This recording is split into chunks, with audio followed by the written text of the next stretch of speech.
হরে কৃষ্ণ। সকলকে স্বাগতম জানাচ্ছি আমরা শ্রী মায়াপুর ধাম পরতত্ত্ব স্টুডিওতে। তো সামনে আসছে গীতা জয়ন্তী, অর্থাৎ ভগবদ গীতা। ঠিক যেরকম শ্রীকৃষ্ণের জন্ম জয়ন্তী আমরা বলি জন্মাষ্টমী, রামচন্দ্রের আবির্ভাব তিথি আমরা বলি রামনবমী, নৃসিংহ চতুর্দশী, তাই ভগবদ গীতার আবির্ভাব তিথিকে বলা হয় গীতা জয়ন্তী। সেই গীতা জয়ন্তীর মাস ডিসেম্বর মাস। তো গীতা জয়ন্তী কবে এবং গীতা জয়ন্তী কিভাবে আমরা পালন করব সেই সম্বন্ধে প্রশ্ন করেছেন। তো গীতা জয়ন্তী 23শে ডিসেম্বর উদযাপিত হয় মোক্ষদা একাদশীর দিন। তো গীতা জয়ন্তীর দিন কিভাবে আমরা কি করব, আমরা গীতা জয়ন্তীর তাৎপর্যটা কি এবং গীতা জয়ন্তী কিভাবে আমরা পালন করব সেই বিষয়টা নিয়ে আজকে আলোচনা করা হবে। শ্রীপাদ সনাতন গোপাল টুর কাছে প্রশ্ন যে গীতা জয়ন্তীর এই তিথিটা আমরা কিভাবে পালন করতে পারি, কি তাৎপর্য আছে? এই ডিসেম্বর মাসের 23 তারিখ মোক্ষদা একাদশীর দিন। ওই দিন ভগবান শ্রীকৃষ্ণ কুরুক্ষেত্রের সেই যুদ্ধ ক্ষেত্রে কোটি কোটি সৈন্যের মাঝখানে, উভয় সৈন্যের মাঝখানে সেই অর্জুনের রথের সারথি হয়ে এই রথটাকে মাঝখানে নিয়ে গিয়েছিলেন। তারপরে বিষণ্ণ হয়ে পড়েছিলেন আমাদের অর্জুন, যে আত্মীয় স্বজনদের সঙ্গে যুদ্ধ করব,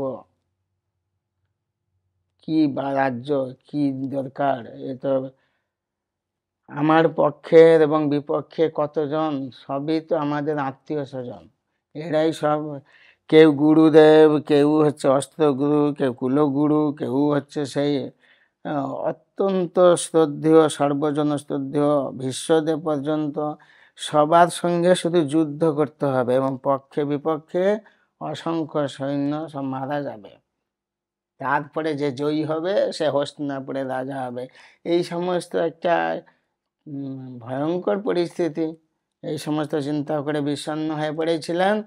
তার কি করা উচিত, তিনি কিংকর্তব্য বিমূঢ় হয়ে গেছিলেন। সেই রকম একটা পরিস্থিতিতে পরমেশ্বর ভগবান কতগুলো উপদেশ দিয়েছিলেন অর্জুনকে, এবং সবাইকে দাঁড় করিয়ে রেখে তিনি সেই উপদেশ দিচ্ছিলেন। সেইটা হচ্ছে শ্রীমদ্ ভগবদ গীতা।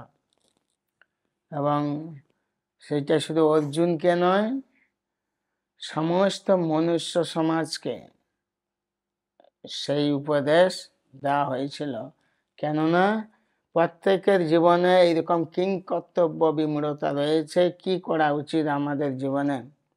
যখন তারা সুন্দর করে বুঝতে চাইবে যে আমাদের কি করা উচিত, কিভাবে চলা উচিত, কিভাবে কথা বলা উচিত, কি খাওয়া উচিত, কিভাবে সমাজনীতি, অর্থনীতি, ধর্মনীতি, পরিবার নীতি পালন করা উচিত, আমাদের নিজেদের স্বভাব গঠন করা উচিত, সেই সমস্ত ব্যাপার, এই বিষয়বস্তু হচ্ছে শ্রীমদ্ ভগবদ গীতা।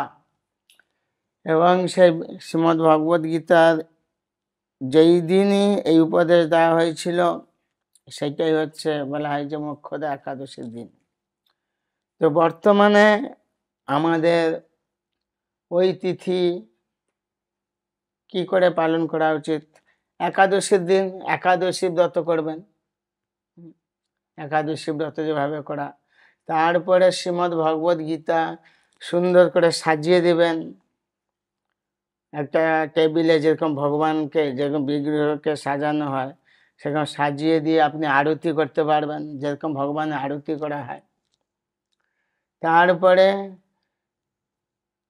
আত্মীয় স্বজন, বন্ধু বান্ধব, প্রতিবেশী সমস্ত যাকে পান তাদেরকে সুন্দর করে বসিয়ে আপনি গীতা পাঠ করতে পারেন, বা কাউকে আনতে পারেন পাঠককে,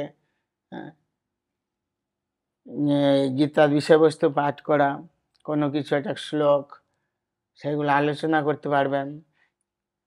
কিংবা কিছু না পারলে সবাই একসঙ্গে বসে আপাতত শ্লোকগুলো উচ্চারণ একসঙ্গে করবেন, সেইটাই আরো ভালো।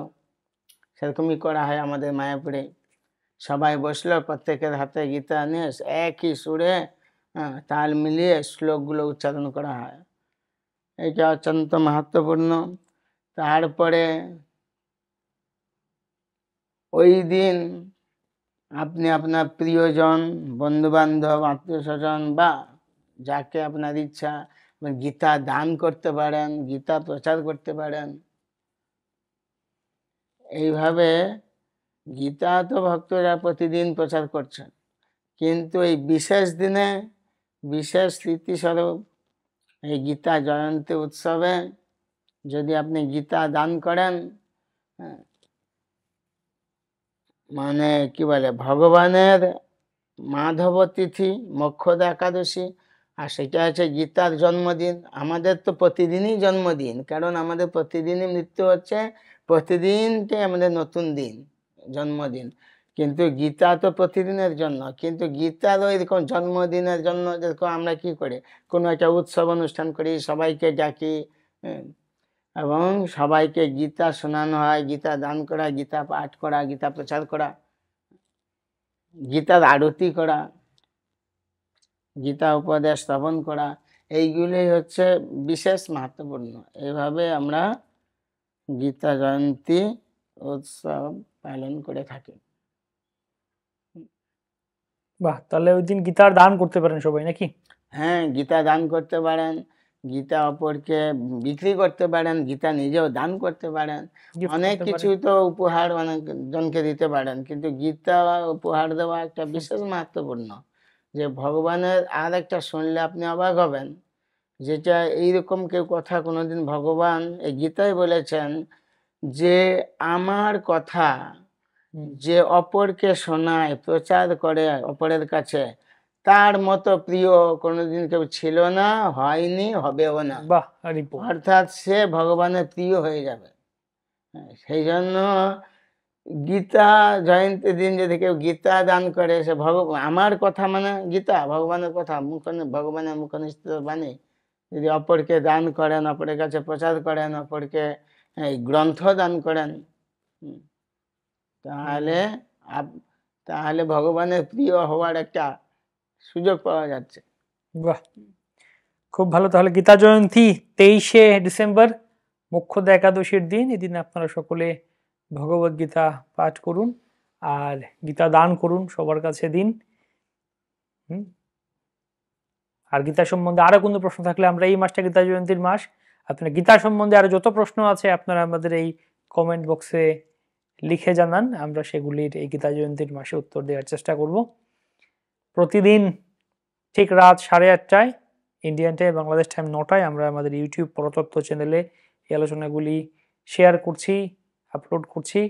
আর ঠিক দুপুর 12টার সময় আমাদের ফেসবুক পেজ পরতত্ত্বতে এই আলোচনাগুলি আপনারা পেয়ে যাবেন। হরে কৃষ্ণা।